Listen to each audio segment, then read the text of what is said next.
Good morning, everyone, and welcome to the Meeta and Tosh show with the special one-off Q&A sessions all around the flexible furlough scheme. Good morning, Tosh. Morning. How you doing, Meeta? I'm all right. You've been genning up over the weekend to... I have. That's how I roll now, you know.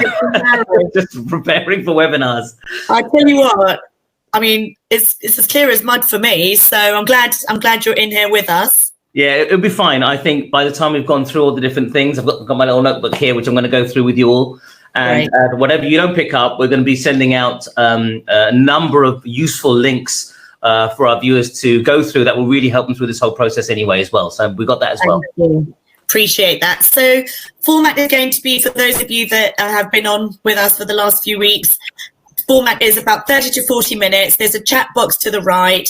Please ask your questions. The key to this is that we can get you gender with the tools and information you need so you can take this back to your organizations and start thriving again. I've also started a poll for those of you guys and everyone started to put their information in, so thank you for that. And we'll be talking about that throughout, and we'll be looking at the final results at the end as well.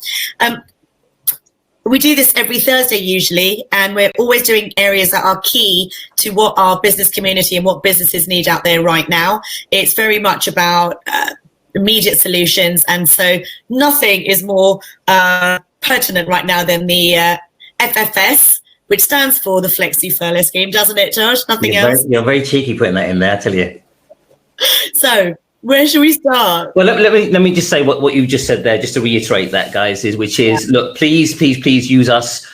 Use the chat box on the right to ask any questions. We really will answer every single question you put there, even if it's not related to our topic, quite frankly. And if we run out of time, we do a follow-up video every single time. We're here to help. You've got a couple of experts here in our respective fields.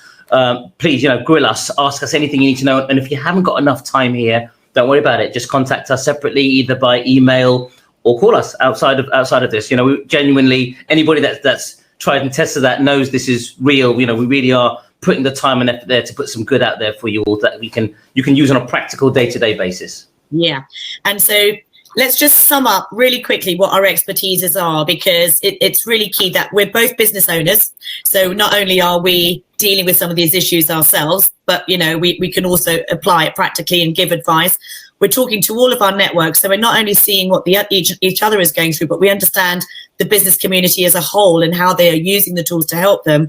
And then my area is very much consultancy, advisory, and attraction. So anything around talent is where my expertise comes in. So we are guiding our clients now even more on how, rather than attraction and recruitment, which is not on the top of anyone's agenda, it's flipped to the other side. How are we going to be getting our people off furlough, how we're going to be getting our businesses back to thriving, the financial impact of that, and then where we are having to make people redundant, how are we going to soften that blow for those going and for the people in the company? So that's my space, and that's where hopefully I can lend expertise. What about you, Tosh? No, I mean, the combination of us here, Meeta, to help people was, well, obviously me putting in the law, and whilst I run my own business, I advise lots of clients, but the real difference, I think the very effective thing is you're going through it.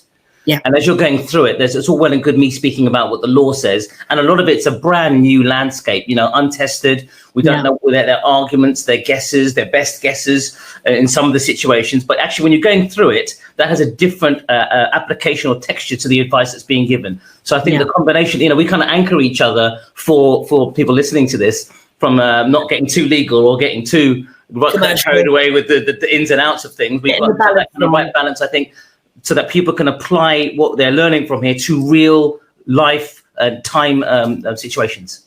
Okay, brilliant.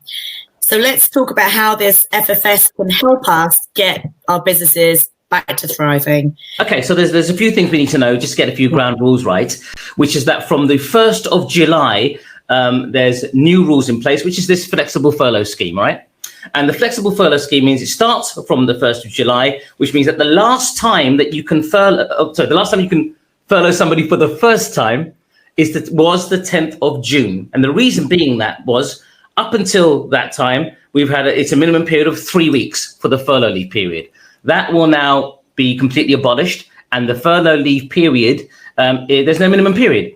It's by agreement between the employer and the employee. So the idea of the new scheme is you can get your staff to come back to work on a part-time basis, full-time basis, full furlough, whatever actually works for the interests of the business. So that's the first thing. Brilliant. On that note, I'm just going to add that for me, I had a real mental block on why the 10th of June and not the 30th of June. But I get it now, because furlough scheme 1 meant that people had to be furloughed for 3 weeks up until the 30th of June. Correct. Nobody can be put on the furlough scheme new now, can they? Yeah, that's right. They, apart from certain exceptions. So, for example, those from coming back from maternity leave, those have been excluded from that. So that means that you can furlough them for the first time after the 10th of June. Any time up to the 31st of October. Correct. Yeah. After the 31st of October, obviously, none of this matters anymore. The scheme will be discontinued. Yeah. Now, I always like jumping in with questions as they arise, but would you like me to go on to that first question, or would you like to give us some more background? I really don't mind. Do you want to should we address it directly, or shall I say, let's have a look? Yeah, all right. It might answer some of the questions you were going to talk about anyway. So Eileen Wilson, hi Eileen, thank you for the question. Eileen asks, is it possible to put any previously furloughed staff on Flexi Furlough, even if they have been brought back off furlough before Flexi was announced? We need to shorten hours for a few months. Can we use Flexi Furlough? The answer is yes. As long as they have been furloughed before, that's not an issue. The issue of the 10th of June is that it has to be the first time. If that's the first time you've ever furloughed them, that was the deadline, okay? Brilliant. Thank you. Yeah, so if you need to shorten hours for a month, you've got the benefit of the scheme and the benefit of working it around your needs as an employer, okay? It's to make the business work. So a lot of employees might not be happy about certain things, but obviously the days that they work, they'll get paid their normal pay. And the days that they are furloughed, they'll receive the furlough, which we're going through a bit later on in terms of the calculations, okay? Thank you. Thank you very much. That's key, actually. So the first thing is obviously it relates to only people that you've already furloughed before, unless you've done it by the 10th of June, which we're clear about now, right? There's also on the guidance that came out on Friday has provided a number of different things. And as I said, there'll be lots of links that will go out with this video. But there's also an online calculator that employers can use. And it's really, really quite straightforward. It will show you how you can make the calculations, what information you need to get take into account. Effectively, before you're even going on there, it's pretty much like it was when we did it the first time round, when we did the calculation. You have to figure out the length of the claim period. You need to know what you're going to include in the calculation of wages, and you need to know what your employees' usual hours are and furloughed hours. So what that means is that I said there's no minimum period of furlough, but for the purposes of the retention scheme, you have to make a claim for a minimum period of 1 week. So that means you need to have in writing working arrangements between you and your staff about when you're working, what hours you're working, what shifts you're doing, and when you're on furlough. Minimum period of a week. And it can't cross over a calendar month. Okay, so this is quite interesting from a practical purpose, because businesses are just unlocking now and just starting to get people back. We know lots of offices have opened this week, but people aren't necessarily going in. It's all very voluntary. So I think everyone's just sort of testing the waters. So actually, probably to start with, organizations will probably do just a week and look at what the first week is going to look like. But over time, they may decide, actually, I can look at 2 weeks. I can plan my business for 3 weeks or 4 weeks even. So the first week has to be that they have planned that person's first week, which then means they know what they're going to pay and what they're going to claim for. Correct. And it's got to be in writing, Meeta. So the maximum number of claims in any month can be 4. Okay. Right? Because you are claiming for a 1 week period. Obviously, if you've got the month covered and you know what you're doing, well, then that will just be one claim for there. But in the old days, you could make, effectively, in a month of 31 days, you could make 31 claims. Right. Okay. I'm sure people didn't do that, but I understand. I think it's also fair to say, we're talking about businesses getting back to thriving here. And if a company does do a month, but it turns out it's not working, they can then scrap that and do a week, can't they? And go back to a week.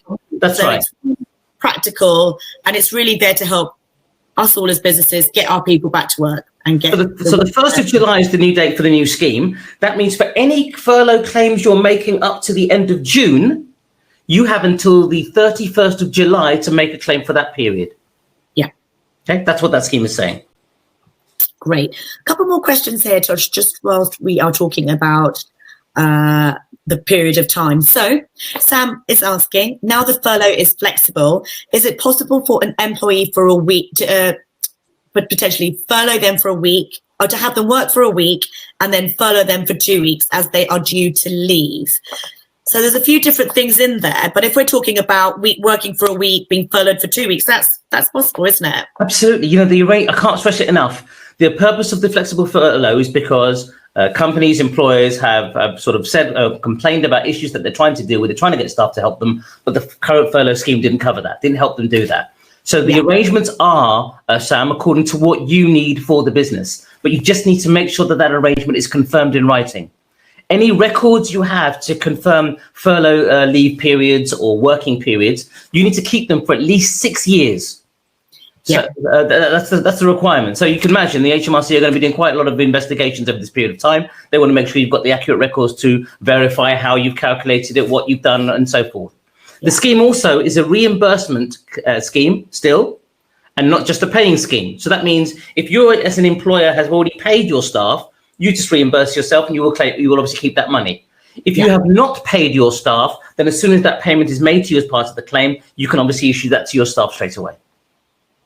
Yeah, that's a really key point, actually, because cash flow has been a challenge for many organisations. Yeah, absolutely. So Louise is actually asking a follow-on question from Sam's question. Can people go between working part-time and then being on full-time furlough up until October, because they may want to rotate post holders? I think that's a great idea, actually, rotation. I got that from you, Tosh. Thank you very much. It makes sense, doesn't it? Because some people, everybody wants to put in. Actually, people don't want to sit at home and watch, Jeremy Kyle, or that's probably not on anymore, or do whatever it is. They want to get back to work. They want to feel valued, and they want to do stuff, and probably they're going a bit stir crazy as well. So yes, the answer, Louise, to your question is you can do whatever you need to do in the best interest of your business, right? This is for you, the scheme now. So you've got to make it work for you. So if you want them to come back part-time, great. If you want to come back full-time, perfect. If you want them to not come back and stay on furlough, that's also fine. Just make sure that you have a written agreement that covers at least 1 week of those working arrangements, because you need that to make a claim. The scheme requires you to cover a minimum period of 1 week, all right? In terms of your working arrangements. So we have another question here about this approach and how we can apply it. So Stephanie is asking, can the pattern of partial furlough be variable, e.g. 5 days in one fortnight and then 4 days in the next? Yeah, it can. Yep. Do what you like. That's do what you like. You can do whatever works for your business. That's not a problem at all. So what you need to do is have it in a written agreement. You may need to, obviously don't forget, employees' rights are still preserved during the furlough period. So you may need to justify certain things of what you're doing. If you just, for example, if somebody's a full-time employee and then you're going to get them to work their full days, well, that's easy, isn't it? They'll get paid their full days. What happens if you're changing your shift arrangement so they're not working full days? Perhaps they're working part days or reduced hours. Well, then, certain other employment law requirements need to be implemented to make sure those are done correctly and in the right way, okay? Yeah, so there's that question. There's holiday accrual questions. Oh no, holidays accrued for both, isn't it? So that isn't affected. No, correct. That's exactly right. And then we're going to come on to calculations a bit later as well, aren't we? Yeah, absolutely. I can deal with that right now if you like. It's quite quick. A couple more questions around the flexible approach. Helen is asking, and again, it's so flexible. I'm hoping all the answers are yes, but let's get some scenarios out there, because if one's asking, I'm sure many of us. Yeah, absolutely. Examples will help. I think people understand what they need to do more practically. Yeah. So could they, for example, furlough people for 2 weeks from the first 2 weeks of July? Have them working for 2 weeks for the first 2 weeks of July, and then furlough them from the 20th of July until the 31st of August? So yes and no. So the overall answer is yes. The claim periods can't overlap months. Okay. So you would have to have, if you know that far ahead, then that's easy, right? You can have an agreement for the July period and another agreement for the August period in writing that confirms what the working hours are during those 2 months. If you know that far ahead, that's fine. But in terms of making the claim through the scheme, you can only claim for the 1 month and then the next month. Yeah, understood. So there'll be two claims effectively. Yeah, but they can be furloughed. So. Correct. The answer is yes. I just don't want you to not do the application for the repayment correctly, because you'll have to go through the whole process again, and then it becomes messy, doesn't it? Yeah. So we had to resubmit a claim, and instead of them paying us the difference, they paid us the whole amount again. So we have had to go back and try to get them to take that money back or offset it against one of our future furlough payments. and it's like they don't want the money back. It's really tricky. It gets messy, doesn't it? Really, really confusing. So put that money aside somewhere, make sure you've accounted for it properly, so that when it comes to them querying it, you can be as transparent as you like. If you put it with the HMRC, I presume you put it in an email meter as well, have you? That's what it's about, yeah. So keep all your communications really clear, show the intention of bringing it to their attention, make sure you've got your comms and emails all in one place, keep the money aside, and they'll see that you followed best practice in that approach and shouldn't be a problem. But yeah, address any errors as they arise. It's a CYA policy, right? You know what that stands for? That's what you need to do. You just need to be able to cover your back. I'll say CYB then. Cover your back, make sure that if it comes to it, you are whiter than white. You can just show very, very transparently why you've done whatever you've done and what have you. There'll be no issue with it. Okay, thank you. Right, the next question we have is around numbers and calculations. Who's that from, Meeta? Julie is asking, can I check you paid 100% for when they're back at work and then 80% for when they're off? Can I check how does the cap work for when they are back in the office? That's been my question, actually, Josh. Thank you, Julie, because that's really where I was rather confused, and it's no clearer for me, really. Okay, so I think the answer is in the calculation in the first place, right? Okay. Then you know what it is. So the way that they look at it is you determine what the pay is in the normal way you would do it. So the monthly salary, you divide that to figure out a day's pay, right? So if you have a working arrangement for a week, for example, you might divide that by 5, I presume, because it's a working week. I tend to take the annual salary and divide it by 260, and that normally... No, they do it by month rather than the annual salary. Right. Because each month is going to be dependent on whatever it is, right? So, for example, if they are looking at... they look at the day's pay, whatever your normal pay would be for that month. Divide that by 31 or whatever the pay period is. If the period is only for 7 days, then you divide it by 7, right? Mm-hmm. You'll get a day's pay, effectively. You'll multiply that, this is the normal hours, multiply that by 31 if there's 31 days in that month. You then take off the furlough days, okay? Or take off the working days if you like, take off the working days. Then you know the remaining days are furlough days. Then you have to calculate the furlough in exactly the same way you did when you were doing it for the 3-week period. You look at that salary, you multiply it with take an 80% of that figure, correct? Yeah. See if it reaches the 2.5 cap. That's it. Perfect. So for me, in layman's terms, for the days my people will work on this flexible scheme, they'll get their normal rate of pay. For the days that they're furloughed, they'll get up to 80% with a cap of £2,500 for the month. Correct. And what will happen, Meeta, is one of the links that I'm putting out there with this video when it goes out to everybody is exactly that. There are quick examples on how to calculate them, and there are longer examples, and they just cover all sorts of different things that you will need to know. And everybody will get that today. So it will say whether it's the easy one, like if it's a set salary, or if it's a fixed term contract, or if they're variable hours. All the different examples are there. Just go and look at the one that you need and just apply it. And people that you can ask for further clarification from, or just check whether you're doing it right. Obviously, Tosh and I are here. You have our contact details. You can ask on here. You can call us after. We're here to help, and we're here to clear the muddy waters on this flexible furlough scheme. But also, accountants, your employment lawyers might be able to help. You've got your internal finance team. They should be able to help too. So, make sure you do discuss and get clarity to make sure you've got it right. I think the details of the guidance in the scheme is really self-explanatory. Okay. It has to be, doesn't it? I mean, they can't make it any. I suppose it could go wrong, but I've looked at it. It's really is quite straightforward. Just follow it. Don't give yourself a headache. Go through it. Check it out. If you're still stuck, then obviously reach out to us. But I genuinely don't think you even, unless you're doing something else, you don't even need to pass it on to professionals to calculate or pay them to do that. It's something you can easily do yourself as owners of the business. All right. Mm-hmm. Thank you, Tosh. Shall we just cover off then how the scheme reduces over the period of time, just so that we've got clarity? I'm just looking at my notes, actually, just so we've got clarity on August, September and October, because there's still an option for flexible working in that time. But, there's also a reduction in how much organisations can claim. I think right? So let's start with you. What's happening in August? Oh, I love it. I'm getting a pop quiz live in a webinar.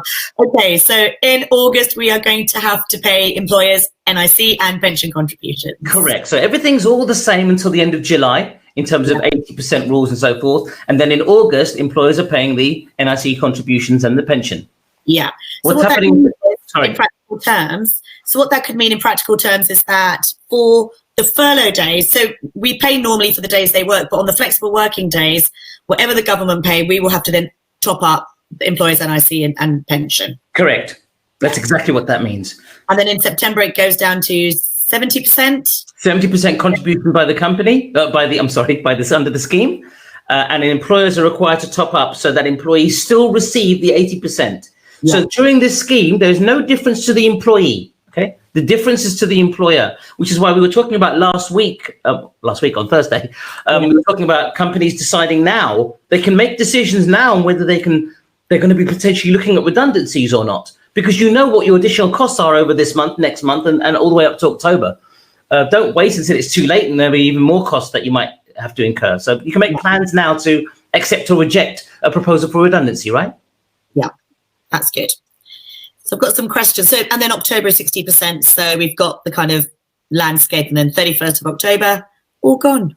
Can I say a very quick thing as well, Meeta, which is that people might think that there's a calculator on the guidance. So when you're making a claim, there's a calculator there, but it can't be used for certain types of employees or certain types of people.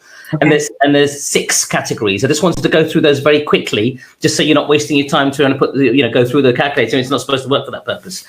So these are where the calculator won't work, all right? And it doesn't apply. If they return from family-related statutory leave, like maternity leave, paternity leave, that sort of stuff.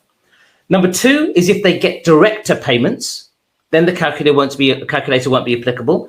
Number 3, if they've been transferred under 2P, so the Transfer Undertaking Protection of Employment regulations. That's when one company takes over another, for example, and rights transfer.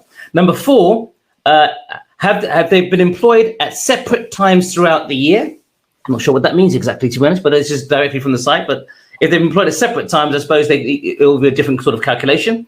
Yeah. Next, they receive employer contributions outside of auto-enrollment pension schemes. And the last is if they have an annual pay period. So perhaps they get an annual fee rather than a monthly one or whatever else it is. There are different things that apply for those. So don't rely on the calculator if you're in any one of those categories. Okay, great. Look, we're going to go back to the questions here, Josh. We've had quite a number in, and so that's good. So Paul's asking about when we calculate the monthly salary, that it's divided by 30 or 31 days to get the daily rate. But if the employee works 5 days a week, then isn't that the total? I have to confess, Tosh, I've always taken a salary and divided by the working days only. So I do it divided by 5, and then I work out the days they've worked and the days somebody would be furloughed. So I think that's right, but nevertheless, the way that the scheme has said that the calculation should be based, it says it's based on the number of calendar days. So you're figuring out the number of, if you figure out one day, you know how much it is for the month, or vice versa, is the way that they've looked at it. I do agree with you. I think it should be based on the working days, but nevertheless, that's the way the calculations are. Okay. So we've got a question from Donna. Donna's asking, we're paying our staff full pay. If we bring someone back half of their normal working hours, do we need to worry about the calculations? We're paying our staff full pay. Okay, so that means I'm assuming you're paying your staff full pay while they're on furlough. So they're getting the 80%, you're topping up 20. If we bring someone back half their normal working hours, do we need to worry about the calcs? I'm not sure what that question means. Yes, the calculations will be different if you are bringing them back on. I mean, unless you're just going to pay half pay anyway. Full pay anyway, because you've paid everybody full pay whilst they're on furlough. Well, then you don't need to worry about it in that sense because they're working, right?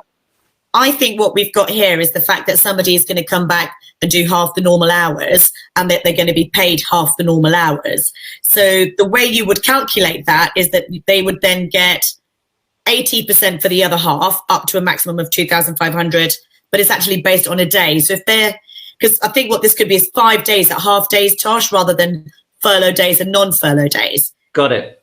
In which case, I suppose what you're going to be doing is they're asking for the way the calculation is done is based on normal working hours.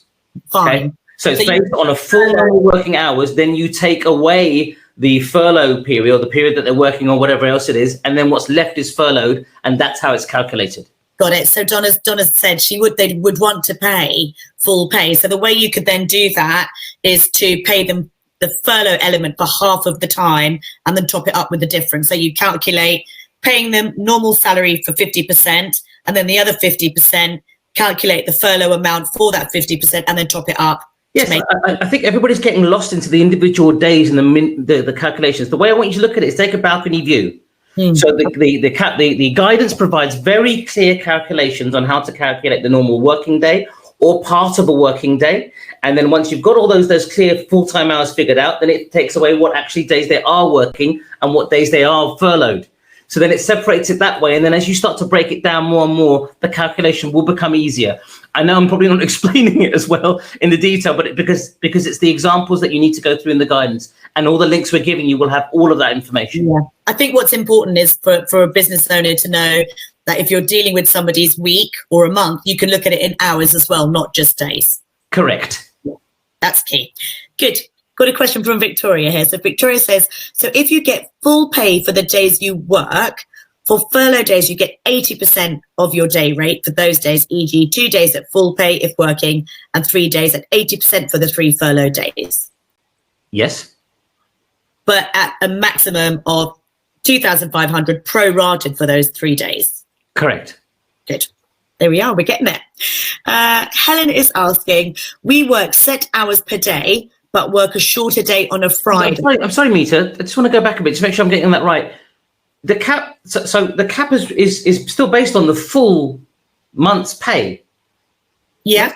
Yeah. So if people are working, so the full salary is still at the 80%. That's not an issue. You still calculate on the day's pay, and the cap is still $2,500, regardless of whether they're working 2 days, 3 days, 4 days, or whatever else it is, right? So if a company pays somebody for 3 days and that pays them 2,500, does that mean they can't claim any furlough for the other 2 days? So if they are getting the full salary during that period and the cap has been reached, yes. Wow. Yes, because they won't get more than the benefit unless obviously it's on the full pay basis. So the cap is the furlough cap still remains in place. In terms of what you can claim, so for example, if they're working their salary and they normally only get $2,500 a month, but then they're working certain hours and the rest of it works out as more than that, the cap still remains in place. I'm worried about confusing people by going into too much detail about it. Start with looking at the calculations, because it takes you about 20-30 minutes to go through anyway. So when you go through there, it will start with the basic. Then it will take out a certain element of what's furlough. You'll figure out what hours are working or not working, and then it will show you how to do the calculations. As I say, nobody needs to look for it. All the links will go out with this. I think that's the easiest thing we can do for you all. Okay. So it's all about the maximum of £2,500 of income per month. Under the furlough scheme, yeah. Yeah. Okay. We might have to come back round to that if we've got the time, Tosh. Yeah, and that's fine. Hopefully everyone gets it. Right. I think once they see the links, Meeta, and once you've looked at the links as well, I think that will become much more understandable. Thank you.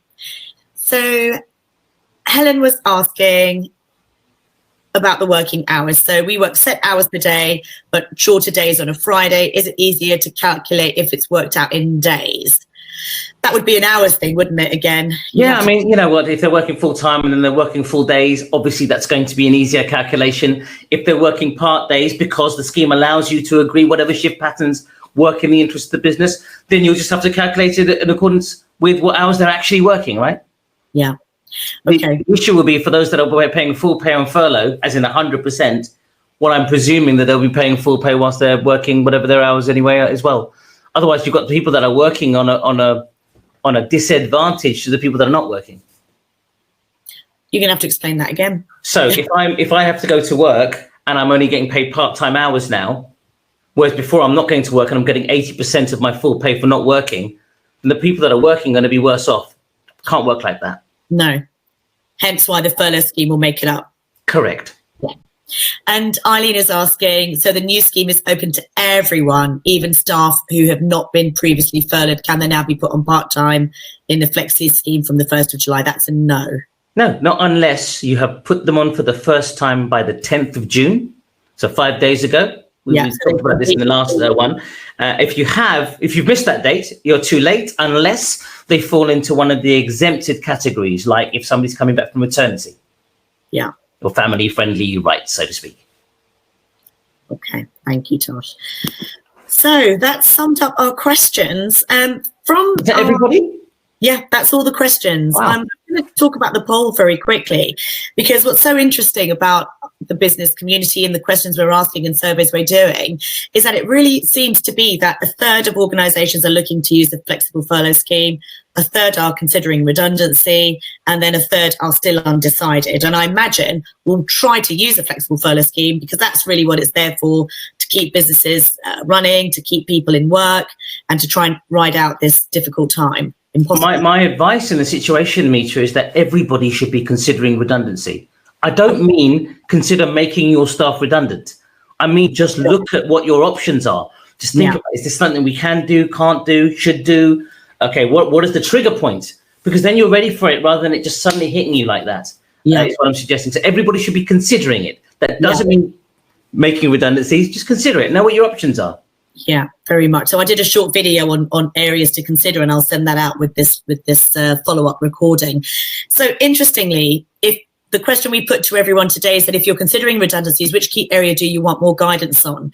So this is the area. So the most popular area with 45% is supporting those going through the process. Now that's amazing. That means that we want to make sure that whatever we have to do, we want to make sure people have a relatively positive experience in softening the blow in that process. We can talk to you about that. 10% was also for communicating, and that's part of making sure that the people through it are supported. We do a lot of outplacement support in that. So we support the clients and the candidates, both sides of the coin, if you like, because these people will go from employee to candidate looking for a new role, and how you help them out is key. Knowing your rights as an employer, that's 30%. So we can certainly make sure that we look at that going forward. Tosh, you've got some guides on that as well, haven't you? Yeah, we've sort of, it's quite a big topic. I suppose we've touched quite on this before on a couple of earlier business Q&A sessions. And I've sent out a link for it as well. I guess what I'd be interested to know, Meeta, and maybe anybody listening now can just put a yes maybe in the chat box. If you would like next week's topic to go through the actual process step by step, so you actually know what the position is, we can just pick that as one topic, I suppose, Meeta. Then put a yes in the chat box, and we'll just have a look at it at the end. And if there's enough yeses, then we'll just make that the topic for next week. This week. This Thursday. And the redundancy process itself is 15%. So it's a real split. 45% is all about supporting those going through. And then if we add in knowing your rights in the redundancy process, that's 45% as well. The other 10% is about communication, which I think is all around all of it. So that's interesting. Yeah. Yes, absolutely. I'd be interested to know if it isn't potential redundancies. It says there the biggest one is supporting through those going through the process, and what support are they actually looking for? Because that's what the topic of these need to be, right? That's we can just give you that support. It's exactly kind of so let us know what those things are, please. Specifically. One thing I would ask everyone is that you get a feedback form in the follow-up video. If you could put your comments on there for what you're looking for, we're going to pick some up from the chats here. We're getting yeses, we're getting bulk redundancy guidance would be helpful. So thank you for that. But please add more into the feedback forms, and then we can make sure we get the next topics right. This Thursday at 11 o'clock, we are going to be talking redundancy, and also we decided that we'd like to support you as a business community in making sure that equality, diversity and inclusion is at the top of your agenda, and helping you as employers to make sure that the message going out there is the right one for your employees and for future employees. Really ensuring that the way you position your brand in this difficult time is absolutely spot on and all-encompassing. Helen has put on there that she'd like, any help on bulk redundancies. Absolutely, we can deal with all of that in the same time on this Thursday sessions. Thursday session, no problem. All right, fantastic. So I think we'll wind that up here for today, Tosh. If you think I'll just double check we've answered everybody's questions. Meeta, I know you're controller of the questions. So has that been done? Yeah, we've covered that. Let's just double check Julie's quickly. Can I clarify? Staff member comes back 3 days a week and earns £2,000 £500 a month doing this. Therefore, can I claim for the remainder of the 2 days?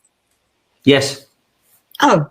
Yes, that's the point, isn't it? Because otherwise, the point is, if they're working the full days, that's an easy calculation.